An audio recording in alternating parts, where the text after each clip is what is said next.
So around 10 years ago, I was in a relationship which seemed like it would be good.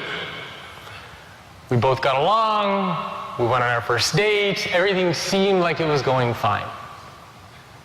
We clicked, or so I thought.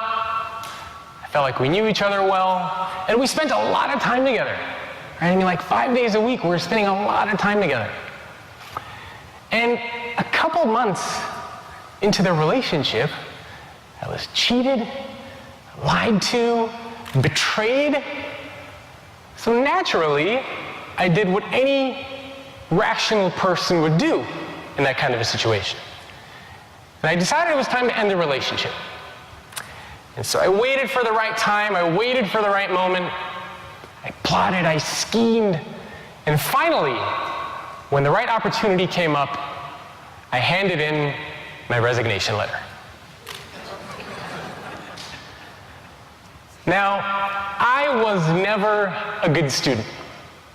In community college or in high school, my GPA was a 2.79. In community college, my GPA was a 2.8. And finally, I went to UC Santa Cruz, and I double majored in economics and psychology. I worked really hard, and I graduated with a dual degree in economics and psychology. Had a high GPA, had honors, and I was so excited to join the corporate world. And my first job out of college, this was the awkward relationship. My first job out of college was for a technology company in Southern California.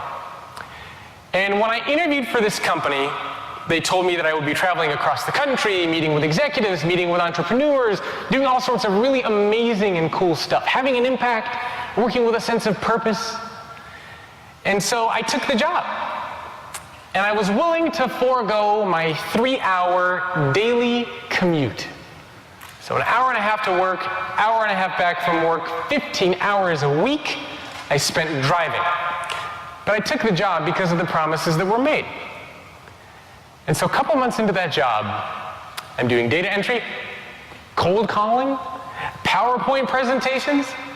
And I'll never forget the day the CEO comes out of his beautiful corner office, and he runs over to me and he says, "Jacob, I got a really important project for you I need your help on." Naturally, I got excited. And I ran over to him and I said, "Yeah, what is it? What's the important project?" And he takes out his wallet, and he takes out a $10 bill, slaps a $10 bill in my hand, and says, "I'm late for a meeting. I need you to go get me a cup of coffee. And by the way, you can get yourself a latte as well."